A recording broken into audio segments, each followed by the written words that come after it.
De seneste 5 år er det stort set kun billedkunstnere fra København, der har modtaget det store legat fra Statens Kunstfond. Det har skabt debat om, hvorvidt man skal bo i København for at kunne komme i betragtning til at få legatet. I dagens udgave af Information kan man læse, at 31 københavnere har modtaget legatet, mens kun 3 billedkunstnere fra resten af landet har fået støtten.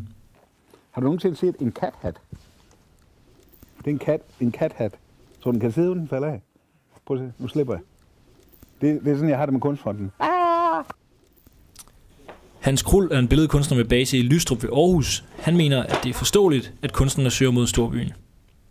Kunstnere, der bor i Nebraska, tager for helvede også til New York, hvis det vil hit. Folk, der bor i Samotj, de flytter også til Krakow eller Warszawa. Folk, der bor i Ydersibirien, tager til Moskva eller St. Petersborg. Altså, sådan spiller klaveret.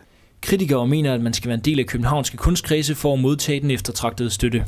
Min tunge er ikke så lang, at man kan nå over og slikke de rigtige røvhuller i København. Det er rigtigt nok. Det er et problem. Nepotisme er simpelthen den muld, den danske folkesjæl gror i. Altså, jeg tror, det bliver next to fucking impossible at slippe af med det.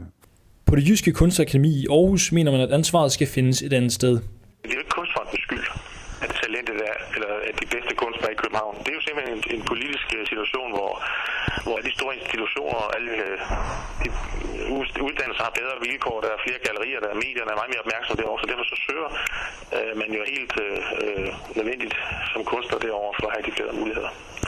Hans Krul mener, at man skal kigge imod udlandet for at finde en løsning. Altså man kan også lave det om. I Irland har du faktisk et system af dem, der for at blive blåstemplet af kunstnerne, de får skattefrihed. Så det vil sige, de betaler ikke skat, fordi stat, det er derfor U2 og Rolling Stones og alle mulige andre. De bor i Irland, og også kendte danske kunstnere, jeg vil ikke nævne nogen navne, har jo også en postboks derovre, ikke? Men du betaler ikke skat, når du anerkender kunstner. Rigtige kunstnere ligesom mig får knopper og hæmorider og dårlig pik af at skulle se rudekuverter og skattebilletter og pis og lort. Gider ikke have med det at gøre, for det, der driver værket for de fleste mennesker, det er at tjene penge. Kunstnere derimod, de skal have penge for at kunne arbejde.